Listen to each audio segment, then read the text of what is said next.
ब्रह्मा विदधाति पूर्वम् यो वै वेदांश्च प्रहिणोति तस्मै तं हदेव महात्मा बुद्धिः प्रकाशम् मुमुक्षुरु वै शरणमहं प्रपद्ये। ॐ शान्तिः शान्तिः शान्तिः। शङ्करं शङ्कराचार्यं केशवं बादरायणं सूत्रभाष्यकृतौ वन्दे भगवन्तौ पुनः पुनः। ईश्वरो गुरुरात्मेति मूर्तिभेद विभागिने व्योमवद् व्याप्तदेहाय दक्षिणामूर्तये नमः। ॐ शान्तिः शान्तिः शान्तिः। सच्चिदानन्दरूपाय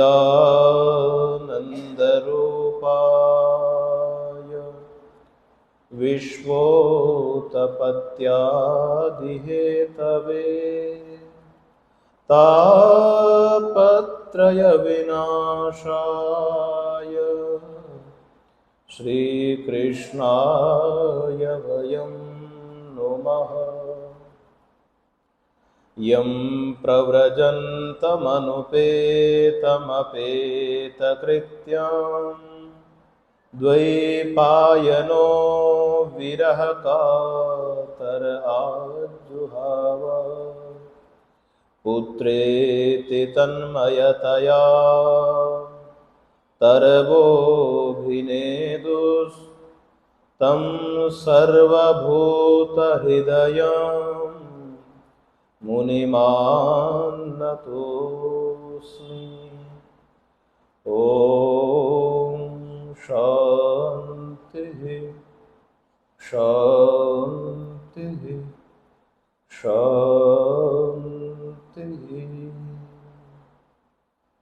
जय जय राधा रमण गिरधारी गिरधारी श्याम बनवारी। जय जय राधा रमण गिरधारी गिरधारी श्याम। जय जय राधा रमण गिरधारी गिरधारी श्याम बनवारी।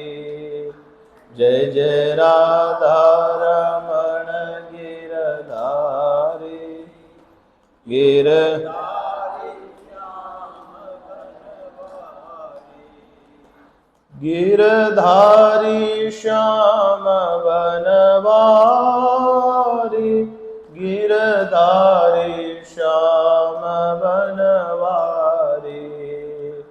गिरधारी श्याम बनवारी गिरधारी श्याम गिरधारी श्याम बनवारी गिरधारी श्याम बनवारी गिरधारी श्याम बनवारी गिरधारी गिरधारी श्याम। जय जय राधा रमण गिरधारी, गिरधारी श्याम बनवारी। जय जय राधा रमण गिरधारी, गिरधारी श्याम बनवारी। जय जय राधा रमण गिरधारी, गिरधारी श्याम बनवारी। जय जय राधा रमण गिरधारी, गिरधारी श्याम, गिरधारी श्याम बनवारी। गिरधारी श्याम, गिरधारी श्याम बनवारी। गिरधारी श्याम। सच्चिदानंद भगवान की जय। सद्गुरुदेव भगवान की जय। सत्य सनातन धर्म की जय। काशी विश्वनाथ भगवान की जय। सियावर रामचंद्र भगवान की जय। राधा कृष्ण भगवान की जय। पवन सुत हनुमान जी महाराज की जय। भागवत भगवान की जय। ओम नमः पार्वती पतये। हर हर महादेव शंभो। सनातन धर्म सभा मंदिर द्वारा समायोजित दैनिक सत्संग प्रवचन कार्यक्रम के अंतर्गत श्रीमद् भागवत महापुराण प्रवचन में पधारे हुए मातृशक्ति एवं सज्जनों,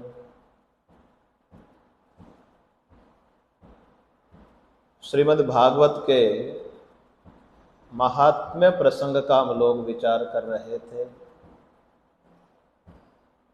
विचार चल रहा था कि वृंदावन में यमुना तट पर एक युवती स्त्री दो अचेत वृद्धावस्था को प्राप्त व्यक्तियों को पंखे झुला रही है। जो भक्ति महारानी है और जो दो वृद्ध अचेत अवस्था में पड़े हुए हैं, भक्ति के पुत्र ज्ञान और वैराग्य है। और साथ में अन्य स्त्रियां गंगा यमुना आदि सभी देवियां वहां पंखे झुला रही है। और वो जो अचेत अवस्था में पड़े हुए ज्ञान और वैराग्य है, उनको जगाने का प्रयास कर रही है, परंतु नहीं जग पा रहे हैं। लाख जतन किया लेकिन ज्ञान वैराग्य जगे नहीं। इतने में देखा कि नारद जी महाराज विचरण करते हुए चले आ रहे हैं। भक्ति ने नारद जी महाराज को देखा तो प्रणाम किया और प्रार्थना करने लगी कि भगवान, एक संत का तो दर्शन ही बड़ा पुण्यदायी होता है। संत दर्शन से हम कृत कृत्य हो जाते हैं। अगर आपका थोड़ा सा उपदेश और मिल जाए तो आपकी बड़ी कृपा होगी, बड़ा अनुग्रह होगा। ये जो दो सोए हुए हैं, ये मेरे पुत्र ज्ञान और वैराग्य है, कृपा करके आप इन्हें जगा दीजिए।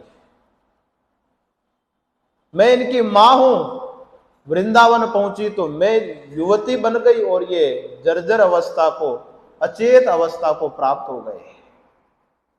नारद जी महाराज ने उस युवती स्त्री की बात सुन करके उसकी प्रार्थना स्वीकार की और ज्ञान वैराग्य को जगाने का प्रयास करने लगे। वैराग्य प्रबुद्ध्यताम ज्ञान प्रबुद्ध्यताम, कान में जाकर के बोले वैराग्य प्रबुद्ध्यताम ज्ञान प्रबुद्ध्यताम, लेकिन ज्ञान और वैराग्य जगे नहीं।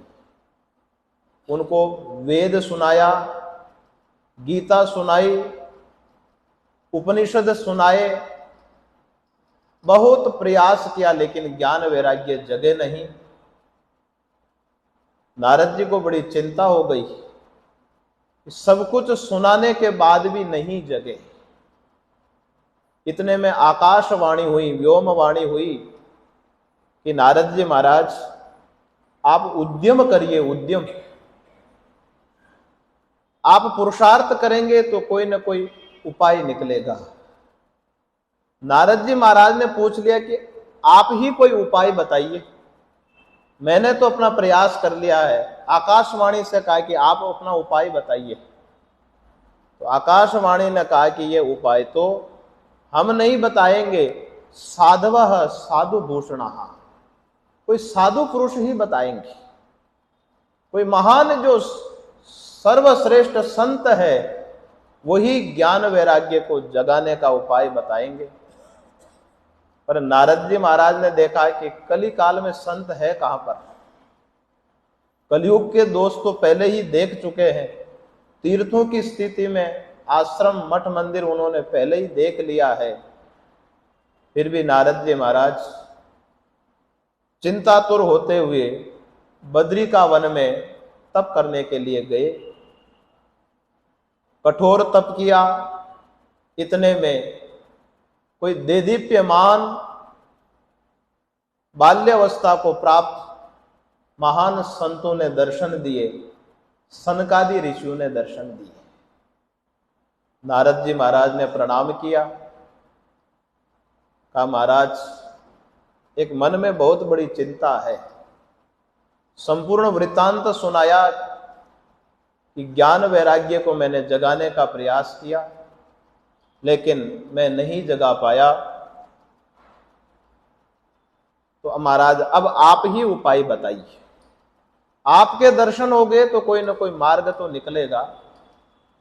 संतों ने कहा कि नारद जी आप चिंता मत करिए। मां चिंताम कुरु देवर्षे हर्षम चित्ते समावह, उपायः सुख साध्योत्र वर्तते पूर्व एव ही।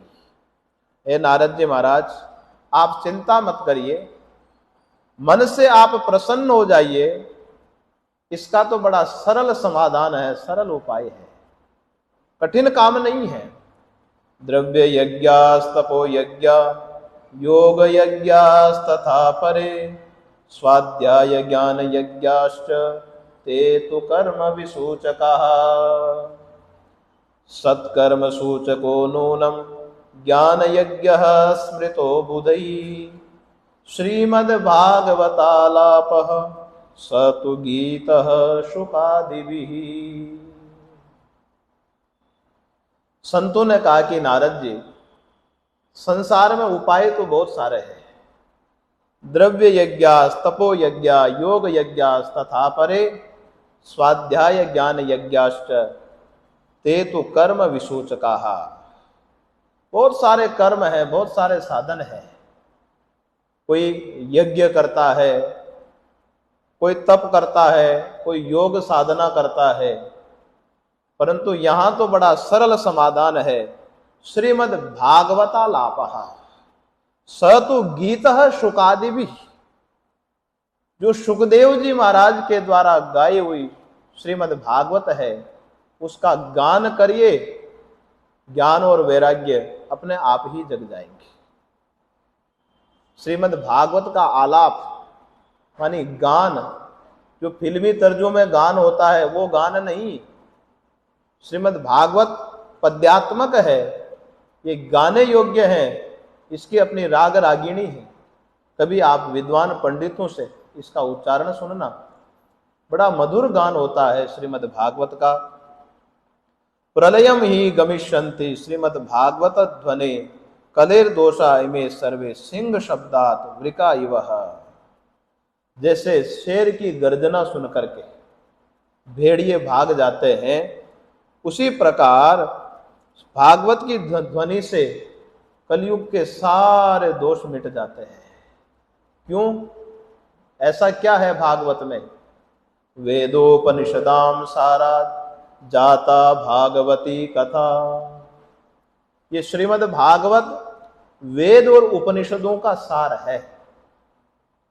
आज वेद पढ़ना मुश्किल है, संस्कृत भाषा में है वेद, और वो भी वैदिक संस्कृत भाषा कठिन भाषा है। लौकिक संस्कृत ही समझ में नहीं आती है, वैदिक संस्कृत कहां से समझ में आएगी? लोग डर जाते हैं संस्कृत के नाम से कि महाराज हमें तो संस्कृत नहीं आती। अच्छे अच्छे पढ़े लिखे लोग संस्कृत भाषा के नाम से डर जाते हैं, पर मैं समझता हूं कि ये डर ही अपने को दूर ले जाता है। कभी डरना नहीं चाहिए। अभ्यास करेंगे, आप गीता पढ़ करके देखिए, भागवत श्लोकों का उच्चारण करके देखिए, ये सब अभ्यास साध्य है। अभ्यास होगा तो उच्चारण में आसानी होती है, कठिन नहीं है, सरल भाषा है। पर आज नहीं पढ़ पाते हैं। तो महापुरुष जानते थे कि इस कली काल में वेद नहीं पढ़ पाएंगे, उपनिषद नहीं पढ़ पाएंगे, तो व्यास जी महाराज ने उन्हीं वेद और उपनिषदों का सारभूत इस श्रीमद् भागवत ग्रंथ रख दिया। इसको पढ़ सके, कथा के माध्यम से संपूर्ण उपनिषदों को यहां रखा है, ताकि कथा के माध्यम से हम समझ सकें। कथा, मैंने निवेदन किया था आपसे कि केवल राजा रानी की कहानी भागवत कथा नहीं है। इस कथा के माध्यम से आत्म तत्व का शोधन करना है, अपने स्वरूप को पहचानना है, जो हमारी वैदिक विद्या है उसको समझना है इन कथाओं के माध्यम से। केवल भागवत की कथा जान ली उसका तो कोई अर्थ नहीं निकलेगा। उस कथा का रहस्य क्या है, वो कथा क्या बताना चाहती है, उसका शोधन करना चाहिए। और भागवत में उसी का शोधन किया गया है, और वही सार संग्रह है। तो वेदोपनिषदाम सारा जाता भागवती कथा, वेद और उपनिषदों का सार ये भागवत की कथा है। तो नारद जी ने प्रार्थना की कि महाराज फिर सुनाइए भागवत। तो सनकादि ऋषियों ने कहा कि इसके लिए कोई उचित स्थान होना चाहिए। मैंने कहा था कि स्थान का अपने आप में बड़ा महत्व होता है। पवित्र स्थान, पवित्र तीर्थ, वहां श्रीमद् भागवत श्रवण का अलग ही महत्व है, उसका विशेष पुण्य होता है। आगमो अपा प्रजा देशे काल कर्म च एवच, भागवत में ही आएगा कि आप शास्त्र कौन सा पढ़ते हैं उसका हमारे मन में असर पड़ता है। किसका संग करते हैं? जो अच्छे अच्छे अध्यात्मवेत्ता है, धर्मवेत्ता पुरुष है, गलत संग से उनका जीवन बिगड़ जाता है। और जिसका संग गलत है वो अच्छा होते हुए भी जीवन बर्बाद कर बैठता है, और जिसका गलत संग है, अच्छे लोगों का साथ लिया है, तो उसका जीवन सुधर जाता है। प्रजा देशे, स्थान कौन सा है, जल कौन सा पीते हैं, इन सब चीजों का जीवन में विशेष महत्व है। तो सनकादि ऋषि नारद जी महाराज को लेकर के गंगा द्वार में पहुंच गए। गंगा द्वार मानी हरिद्वार, हरिद्वार भी बोलते हैं, हरिद्वार भी बोलते हैं, दोनों ही नाम है। शृणु नारद वक्ष्यामो विनम्राय विवेकिने गंगाद्वार समीपे तु तटमानंद नामकम। गंगा द्वार के समीप आनंद नामक तट में श्रीमद् भागवत का गान करते हैं। बड़ी महिमा है भागवत की। यत्र भागवती वार्ता तत्र भक्त्यादिकम ब्रजेत कथा शब्दम समाकर्ण्य तत्रिकम तरुणायते। वहां भागवत कथा होगी तो भक्ति आदि अपने आप ही वहां पर आ जाएंगे और तीनों अपनी पूर्व अवस्था को प्राप्त हो जाएंगे। सनकादि ऋषियों ने गंगा तट पर जो ही भागवत की उद्घोषणा की, पता लगा कि यहां पर भागवत होने जा रही है, पूरे संसार में हल्ला हो गया। देवता, बड़े बड़े ऋषि वहां पर भागवत सुनने आ गए। नारद जी महाराज प्रधान यजमान बने, प्रधान श्रोता बने, क्योंकि उन्हीं को भागवत सुनानी थी। एक निमित्त बनता है, हजारों लोगों को लाभ हो जाता है। सबका अपना अपना पुण्य होता है, परंतु एक व्यक्ति के कारण कितने लोगों को लाभ होता है। सनकादि ऋषियों की भागवत में सब है, बड़े बड़े महान ऋषि, समस्त देवता, किन्नर गंधर्व सब भागवत श्रवण करने आए। इतने में देखा कि अभी भागवत शुरू भी नहीं हुई, कीर्तन केवल प्रारंभ किया। एक विशेष टोली, एक विशेष मंडल वहां पर आया। उसमें ज्ञान, वैराग्य, भक्ति, गंगा, सरस्वती आदि नदियां सब दौड़े दुड़े हुए आ रहे हैं और ज्ञान वैराग्य तरुण अवस्था को प्राप्त हो गए और भक्ति भी, उसकी भी चिंता समाप्त हो गई। इसका रहस्य क्या है? भक्ति भी ज्ञान और वैराग्य के बिना परेशान है। जब तक जीवन में वैराग्य नहीं होगा, ज्ञान नहीं होगा, तो भक्ति भी परेशान होगी, भक्ति प्रगाढ़ नहीं हो पाएगी।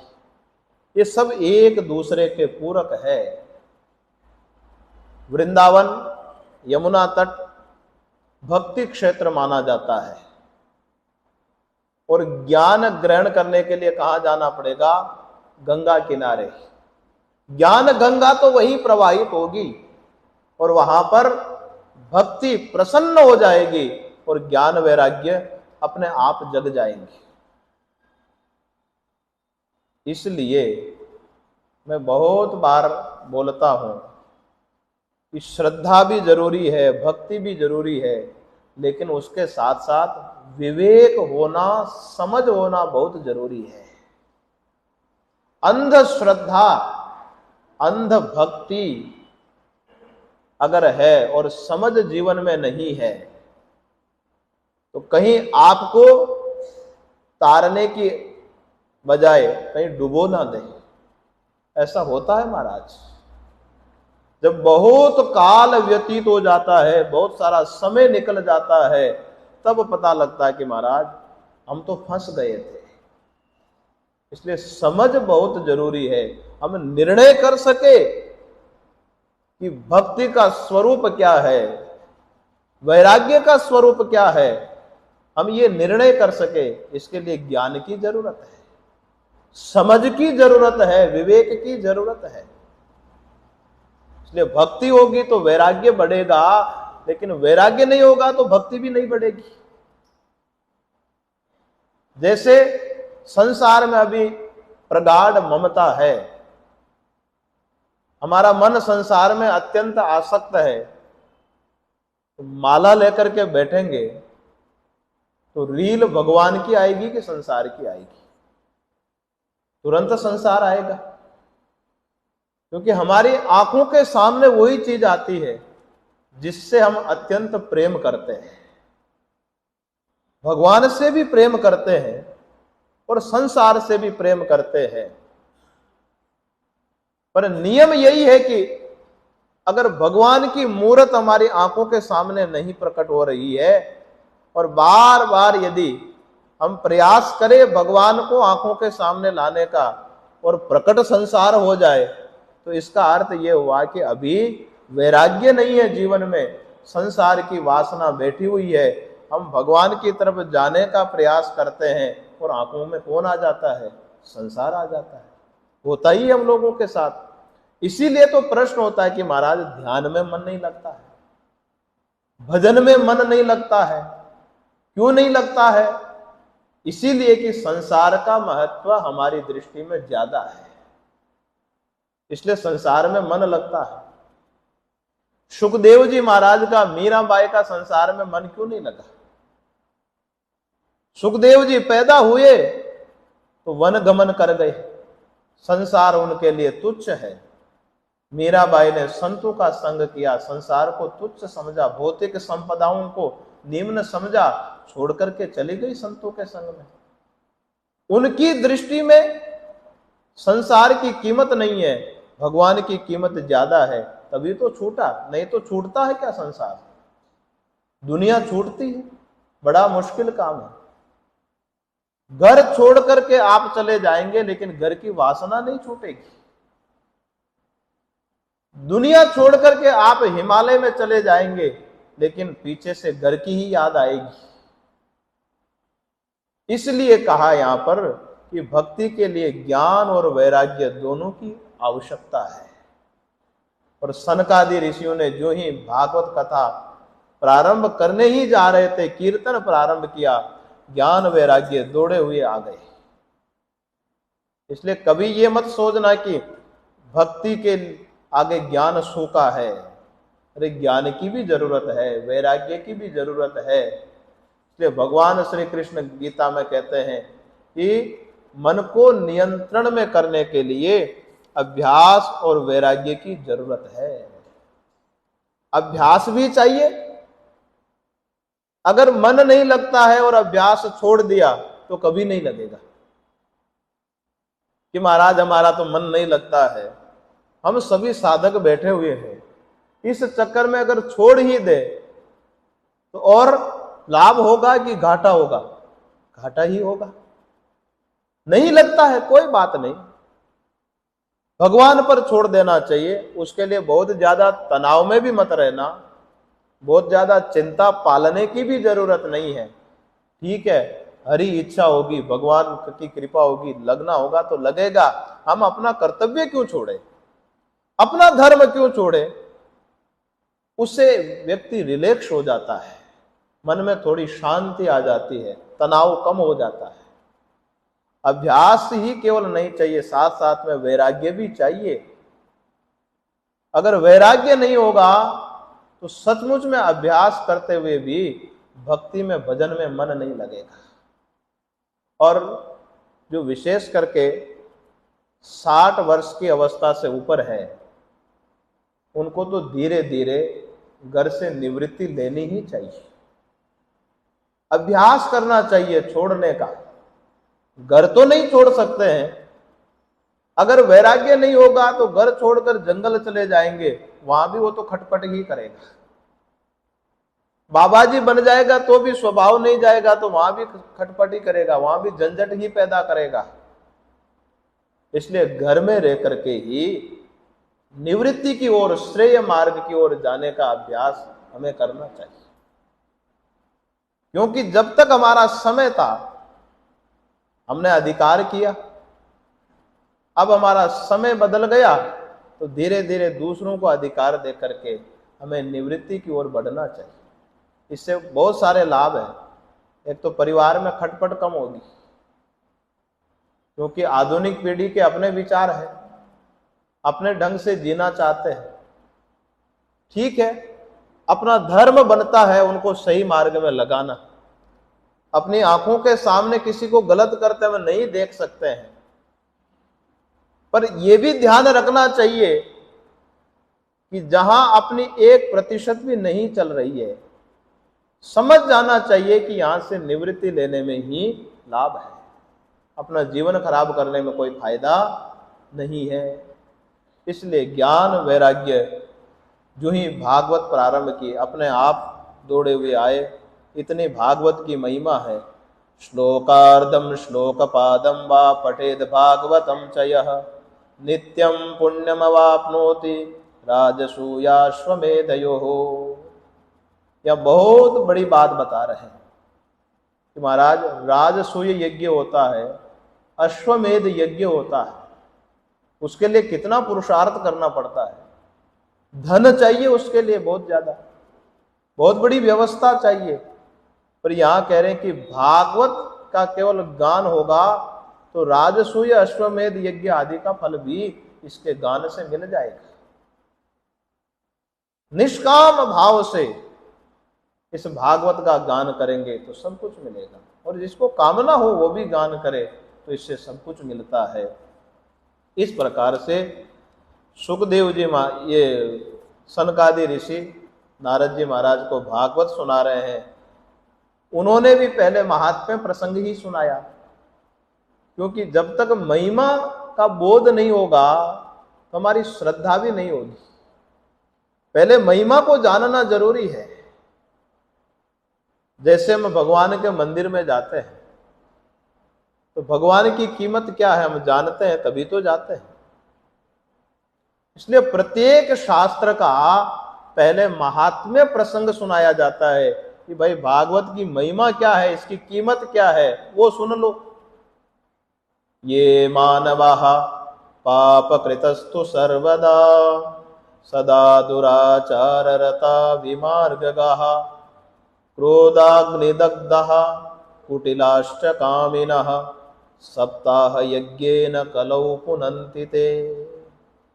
भागवत की महिमा सुना रहे हैं कि ये मानवाः पापकृतस्तु सर्वदा, जिन्होंने सदा तरह तरह के पाप किए हो, अलग अलग प्रकार के पाप किए हो, दुराचार रताः, कभी सदाचार का पालन नहीं किया हो, सदा दुराचार रताः, विमार्गगाः, विपरीत मार्ग से चलने वाले हो, क्रोधाग्नि दग्धाः, जो क्रोधाग्नि से हमेशा जलते रहने वाले। क्रोध की आग चूल्हे की आग से भी बड़ी आग है। क्रोध की आग दिल और दिमाग दोनों को ही जला देती है, बहुत बड़ी अग्नि है ये। इसलिए क्रोध आता है तो शरीर गर्म हो जाता है, होता है कि नहीं? जिसको बीपी है उसका तो शरीर कांपने लगता है, अपने आप ही कांपता है। अग्नि नहीं होती तो क्यों कांपता? इसलिए यहां कह रहे कि क्रोधाग्नि दग्धः, जो हमेशा क्रोध की आग में जलते रहने वाले हैं। कुटिलाः, कुटिल, कामिनः, कामी व्यक्ति, सप्ताह यज्ञेन कलौ पुनन्ति ते, इस कलयुग में भागवत सप्ताह ज्ञान यज्ञ से वो सब पवित्र हो जाते हैं। सत्येन हीना पितृमातृदूषकः, जो सत्य से रहित है और माता पिता की निंदा करने वाले, माता पिता का अनादर करने वाले, तृष्णा कुलाः आश्रम धर्म वर्जिताः, जो तृष्णा के मारे व्याकुल है, आश्रम धर्म से रहित है, जो ब्रह्मचारी गृहस्थ वानप्रस्थ सन्यासी है, जो अपने आश्रम धर्म का पालन नहीं करते हैं, वो लोग दाम्भिकाः, दंभी, मत्सरी, हिंसक, ये सब सप्ताह यज्ञ से पवित्र हो जाते हैं। फिर तो बड़ा लाभ हो गया। जीवन भर पाप करो, एक भागवत सप्ताह सुनो तो सारा काम हो जाएगा। ऐसा ही लगता है कि बहुत सारे पाप कर लो, एक बार तीर्थ में जाकर के भागवत कथा सुन ली, हो जाएगा काम। फिर आकर के पाप कर ले, फिर भागवत कथा सुन लो तो हो जाएगा काम।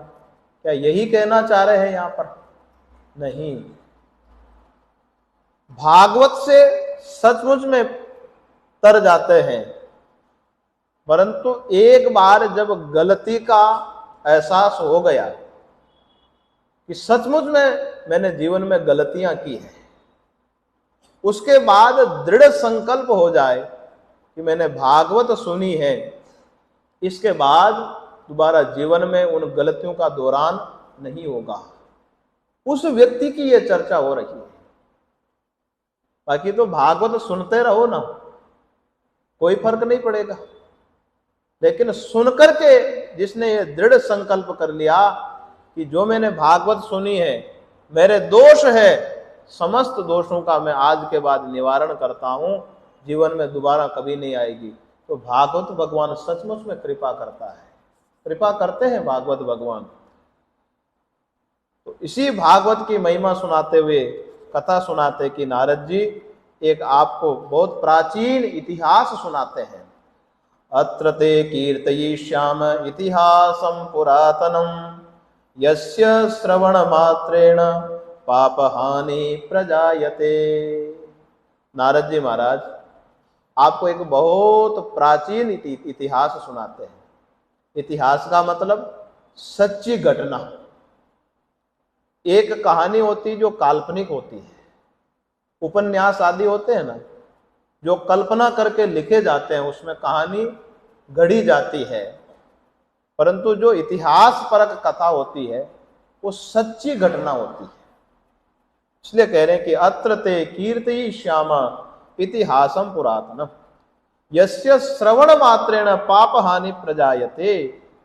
जिसको श्रवण करने से संपूर्ण पाप नष्ट हो जाते हैं।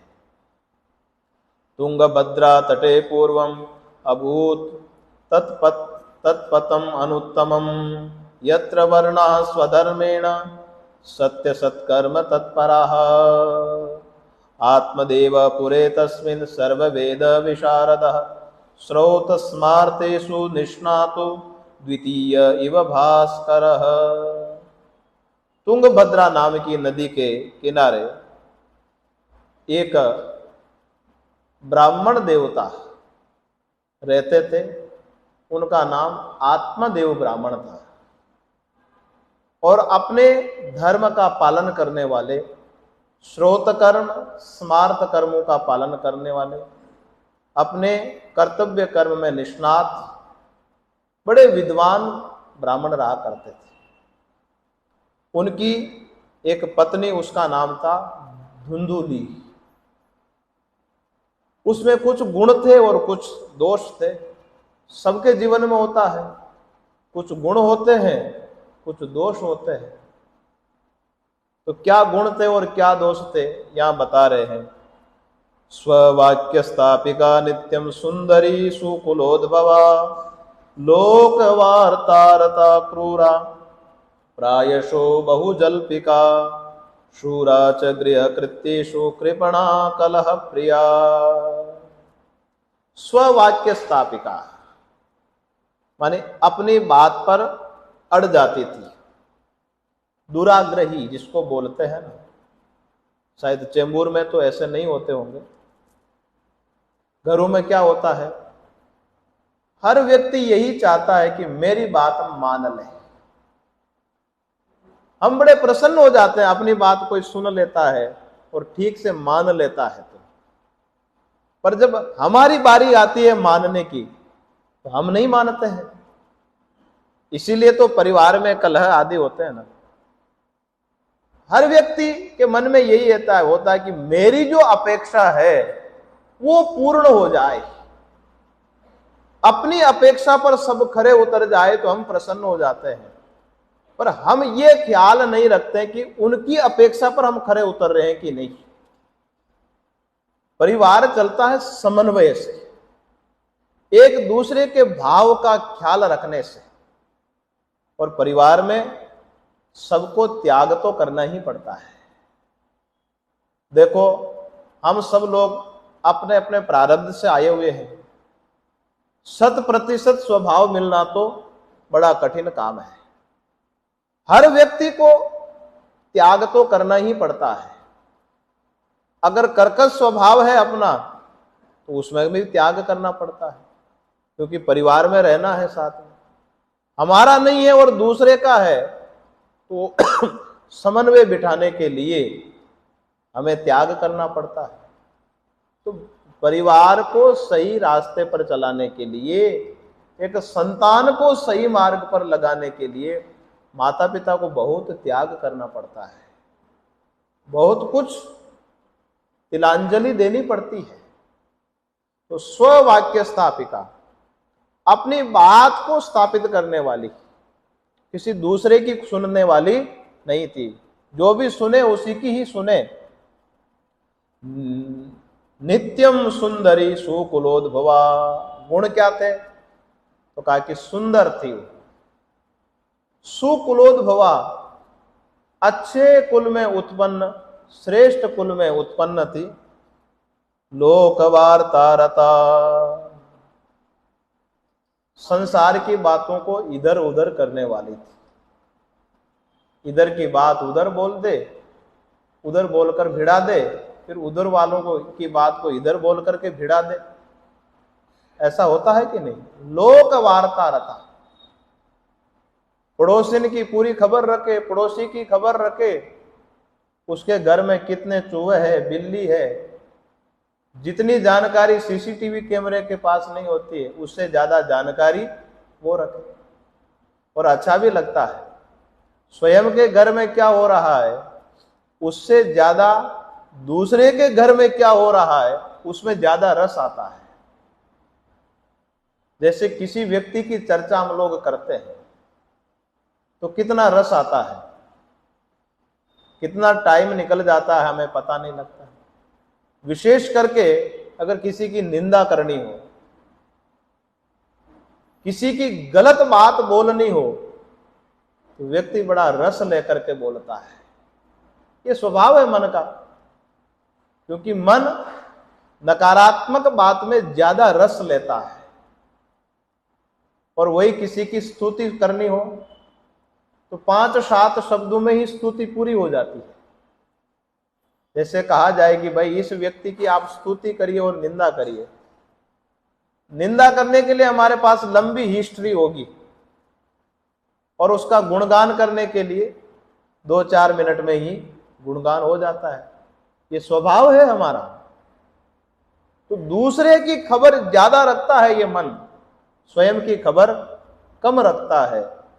ये किसी एक व्यक्ति विशेष पर आक्षेप नहीं है, हम सबकी यही स्थिति है। उधर क्या हो रहा है, इधर क्या हो रहा है, और अपने यहां क्या हो रहा है, इस पर ज्यादा ध्यान नहीं जाता है। लोक वार्ता रता, संसार की बातों पर बड़ा ध्यान रखती थी।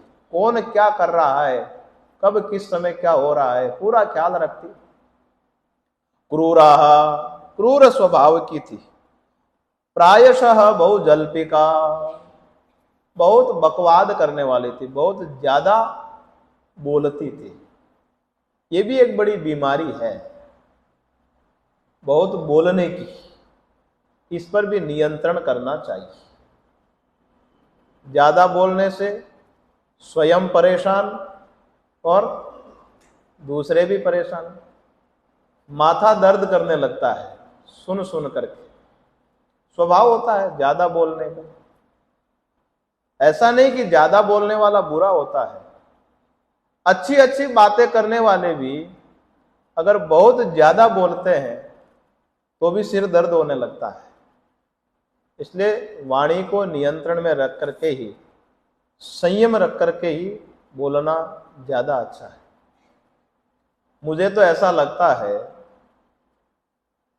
कि माला जपना थोड़ा आसान है, पर वाणी में और इंद्रियों में नियंत्रण रखना कठिन काम है। आज भाई और भाई के बीच में दरार पड़ जाती है, किस लिए? छोटी मोटी बात को लेकर के ही तो होता है।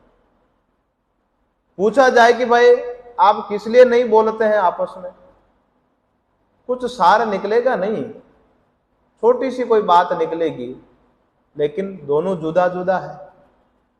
अलग रहना बुरा नहीं है, पर मन मुटाव होना गलत है ना, प्रेम का अभाव होना गलत है। तो कहते हैं कि वाणी ही अनर्थ करवा देती है, और ज्यादातर अनर्थ संसार में वाणी से ही होता है। नियंत्रण नहीं रख पाते हैं, काबू नहीं कर पाते हैं। तो यहां धुंधुली के लिए कहने की बहुजल्पिका शूरा, पर शूरवीर थी। गृह कृत्येषु कृपणा, पर घर के कार्य में बड़ी निपुण, इतनी साफ सफाई रखती घर की, चमचमाहट करता घर, परिश्रमी थी। स्वभाव भले ही कैसा भी हो, लेकिन आलसी स्वभाव की नहीं थी, घर की साफ सफाई रखती। कलह कृपणा, कृपण थी, मुट्ठी बंद रहती थी, कंजूस बहुत थी। एक दिन मार्केट गई, घर में नमक नहीं था, नमक लेने गई। 1 रुपये का सिक्का ऐसे मुट्ठी में बंद किया, क्योंकि कंजूस थी, कहीं छूट ना जाए, तो मुट्ठी में बंद करके ले गई। दुकानदार को कहा, रे 1 नमक की थैली चाहिए। उसने 50 पैसे की नमक की थैली निकाली, उस जमाने की बात। तो उसने पैसा देने के लिए मुट्ठी खोली तो वो 1 रुपया तो पसीने से भीगा हुआ। उसे चिंता हो गई कि अरे ये तो 1 रुपया मेरे हाथ से जाना नहीं चाहता है, ये तो घबराया हुआ है, पसीना पसीना हो रहा है। तो धुंधुली ने कहा कि तू चिंता मत कर, मैं मर गई हूं तो ही ने तुरई हूं, तू क्यों रोई हूं? अरे मैं मर जाऊंगी लेकिन तुझे तुड़वाऊंगी नहीं।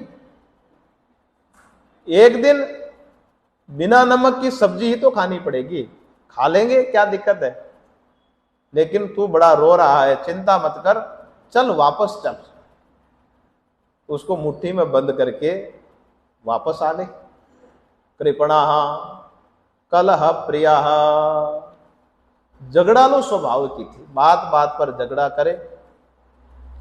एवं निवसतो प्रेमणा दाम्पत्यो रममाणयो अर्थः कामास्तयोरासन्न सुखाय गृहादिकम। पर आप देखिए, यहां बहुत बड़ी बात कह रहे हैं भागवतकार। एवं निवसतो हो प्रेमणा, दोनों फिर भी प्रेम से रहते हैं। उसका स्वभाव आपने सुन ही लिया, फिर भी प्रेम से रहते हैं।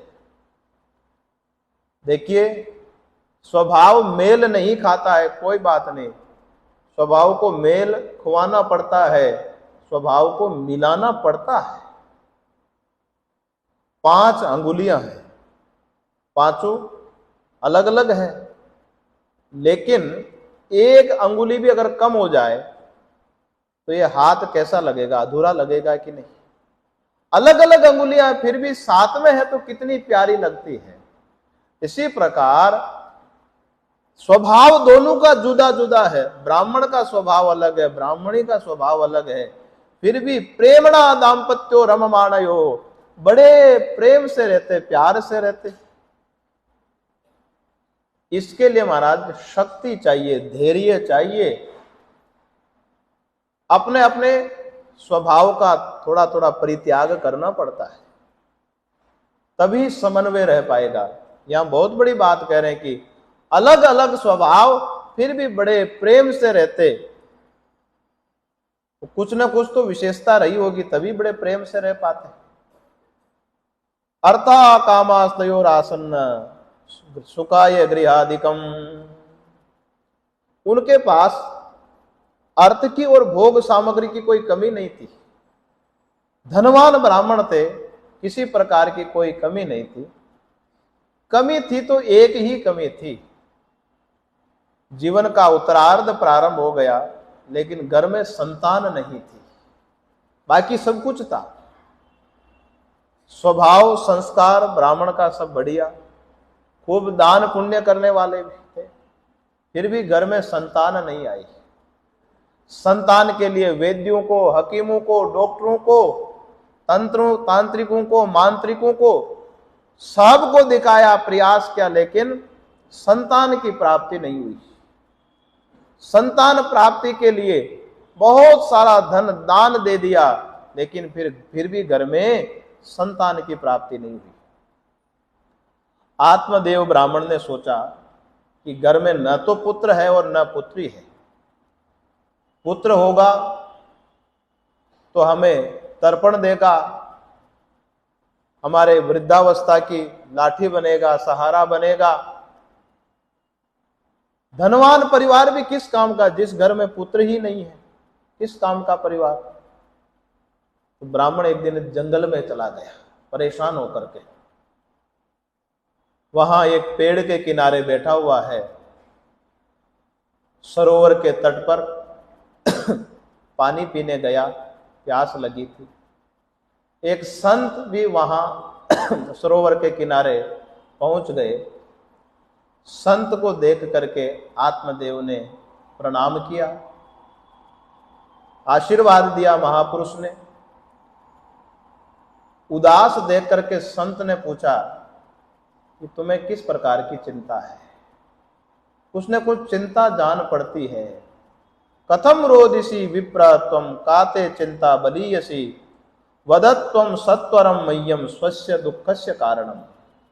हे ब्राह्मण देवता, आप क्यों रो रहे हो।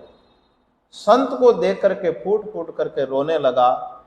काते चिंता बलीयसी, कौन सी बलवान चिंता तुम्हारे जीवन में है, तुम जल्दी ही मुझे अपने दुख का कारण बताओ। किम ब्रवीमि ऋषे दुःखम पूर्व पापेन संचितम मदीयः पूर्वजातोयम कवोष्णम उपभुंजते। क्या बताऊं ऋषि, सारे के सारे पूर्व जन्मों के पाप इकट्ठे करके मैं आया हूं। सारे पूर्व के पाप मैं भोग रहा हूं। मदीया पूर्वजा तोयम कवोष्णम उपभुंजते। मैं अपने पूर्वजों को जलांजलि देता हूं तो गर्म श्वास से उस जलांजलि को स्वीकार करते हैं। इसलिए कि ये इसके बाद हमको तर्पण कौन देगा, घर में संतान नहीं है। मद्दत्तम नैव गृह्णन्ति प्रीत्या देवा द्विजातयः।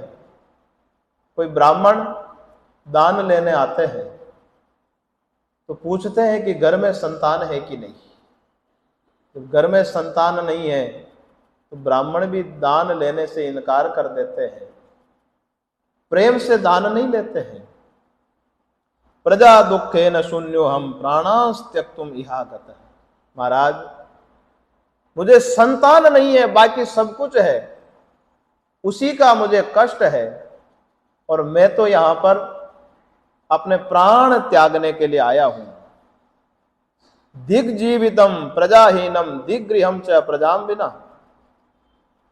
घर में अगर धन है, बढ़िया बंगला है, पर संतानहीन परिवार धिक्कार है।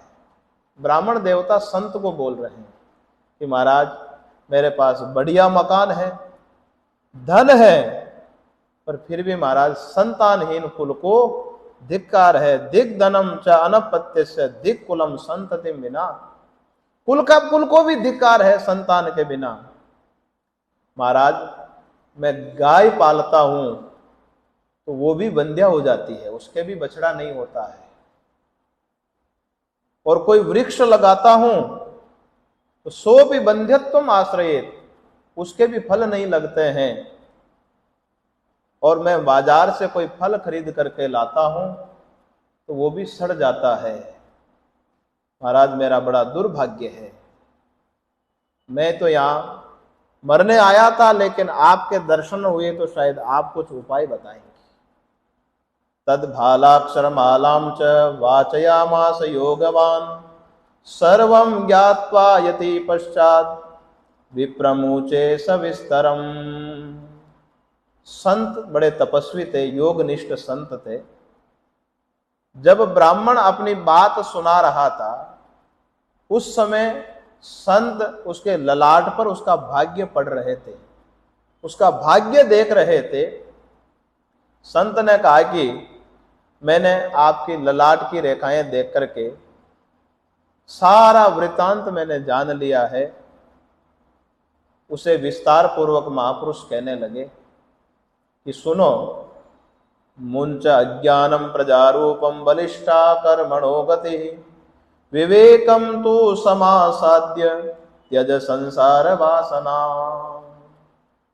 देख, पुत्र चाहिए, पुत्र चाहिए, इस रट को छोड़ दे, पुत्र की आशा छोड़ दे। बलिष्ठा कर्मणो गति, ये कर्म गति बड़ी बलवान है। इसलिए विवेकम तो समासाध्य त्यज संसार वासना, विवेक धारण करो और इस संसार की वासना का परित्याग करो। श्रृणु विप्रम मया तेद्य प्रारब्धम तो विलोकितम, मैंने तुम्हारा प्रारब्ध देखा है कि एक जन्म नहीं 7 जन्म तक तुम्हें न तो पुत्र मिलेगा न पुत्री मिलेगी, 7 जन्म तक। और संतान से सुख मिलता ही है, इसकी कोई गारंटी है क्या? कोई गारंटी नहीं है।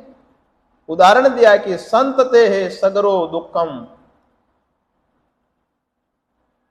अपांग पुरा यथता रे मुंचाद्य कुटुंबाशाम संन्यासे सर्वता सुखम। संतते है सगरो दुखम, राजा सगर के 60,000 पुत्र हुए, सगर को संतान सुख मिला क्या? नहीं मिला। महाराज अंग बड़े धर्मात्मा, परंतु उनके कौन आया? वेन बड़ा दुष्ट पैदा हुआ, उसके कारण सब कुछ छोड़ करके वन में संन्यास लेना पड़ा, जंगल जाना पड़ा। और तो और महाराज दशरथ के घर पर भगवान ही 4 पुत्र बन करके आए, लेकिन उन्हें भी संतान सुख नहीं मिला। इसलिए ब्राह्मण देवता संतान की आशा आप छोड़ दीजिए।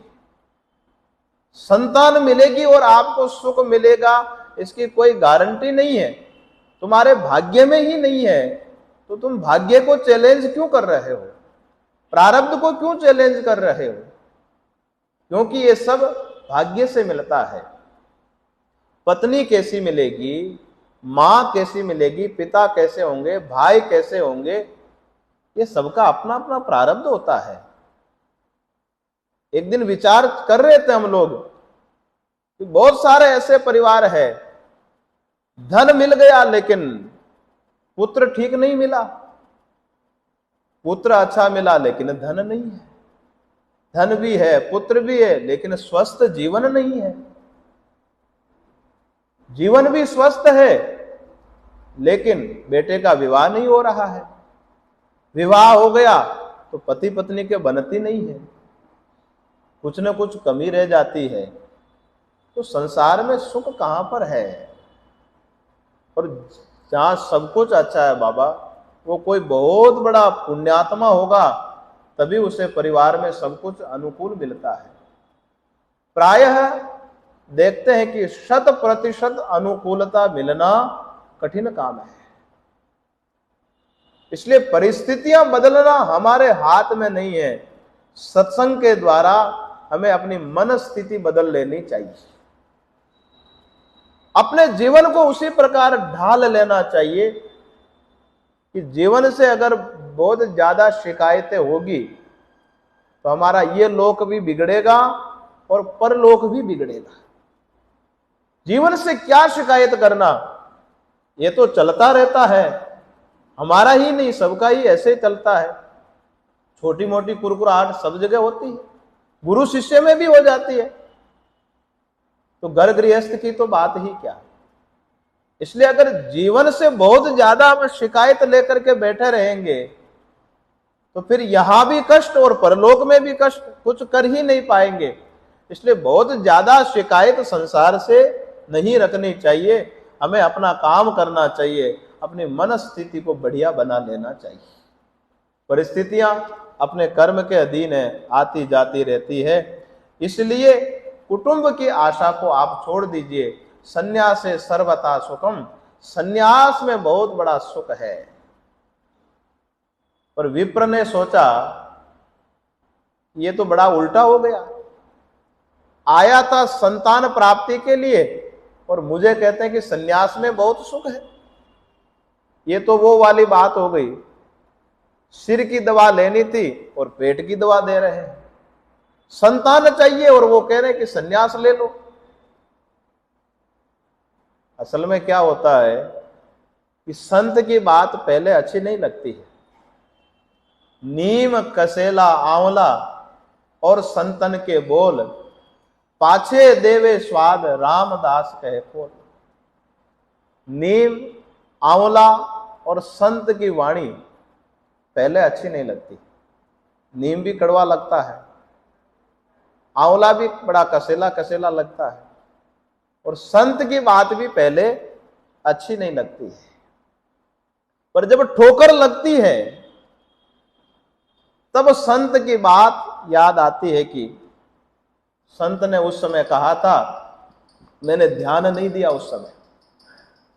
और नीम और आंवले के बाद आप पानी पीओ, पानी कितना बढ़िया मीठा पानी लगेगा, बाद में स्वाद आता है।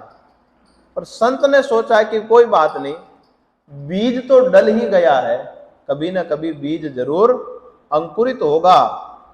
आज संत की बात उसे समझ में नहीं आ रही है। विवेकेन भवेत् किम मे पुत्रम देहि बलादपि। महाराज, आप सन्यास की बात कर रहे हो, विवेक धारण की करने की बात कर रहे हो, मुझे विवेक वगैरह कुछ नहीं चाहिए। विवेक को लेकर के मैं क्या करूंगा, इसका सर्टिफिकेट मुझे मत दो आप। पुत्रम देहि बलादपि, मुझे तो पुत्र ही चाहिए। और आप कहते हैं कि अगर मेरे जीवन में संतान नहीं है तो आपकी तपस्या कब काम आएगी। तपोबल काम लीजिए आप, पर मुझे तो संतान ही चाहिए, नहीं तो मैं अभी आपके सामने प्राण त्याग दूंगा, मर जाऊंगा आपके सामने ही, मुझे तो संतान चाहिए। महाराज, पुत्रादि के बिना तो सन्यास का जीवन तो बड़ा सूखा है। सन्यास शुष्क एव ही गृहस्थ सरसो लोकः। गृहस्थ में कितना आनंद है, रस ही रस है। जहां पर आंगन में किलकारियां गूंजती है, पुत्र और पौत्र से समन्वित गृहस्थ जीवन होता है, खूब आनंद है। महाराज, आप मुझे सूखा सन्यास लेने के लिए कह रहे हैं, सूखे कंडे की तरह, उसमें सन्यास में लाभ क्या है। इसलिए आप मुझे संतान दीजिए। संत ने सोचा कि आज इसे ये समझ में नहीं आ रहा है, ये बात कल समझ में आ ही जाएगी, जब ठोकर लगेगी तब। संत ने एक फल दिया, उसके बाद फल ले जाकर के अपनी पत्नी को देते हैं। शेष कथा आज नहीं, कल के प्रसंग में विचार करेंगे। आराम से चलेंगे, धीरे धीरे बढ़िया से विचार करते हुए, आनंद लेते हुए कथा श्रवण करेंगे। जो शेष प्रसंग है कल करेंगे। हरि अनंत, हरि कथा अनंता। जब भगवान अनंत है तो भगवान की कथा भी अनंत है, इसका कोई पार नहीं है। आइए, समय हो गया। ओम पूर्णमदः पूर्णमिदं पूर्णात् पूर्णमुदच्यते पूर्णस्य पूर्णमादाय पूर्णमेवावशिष्यते। ओम शांति शांति शांति। ओम सर्वे भवन्तु सुखिनः, सर्वे सन्तु निरामयाः, सर्वे भद्राणि पश्यन्तु, मा कश्चित् दुःखभाग् भवेत्। ओम शांति शांति शांति। हे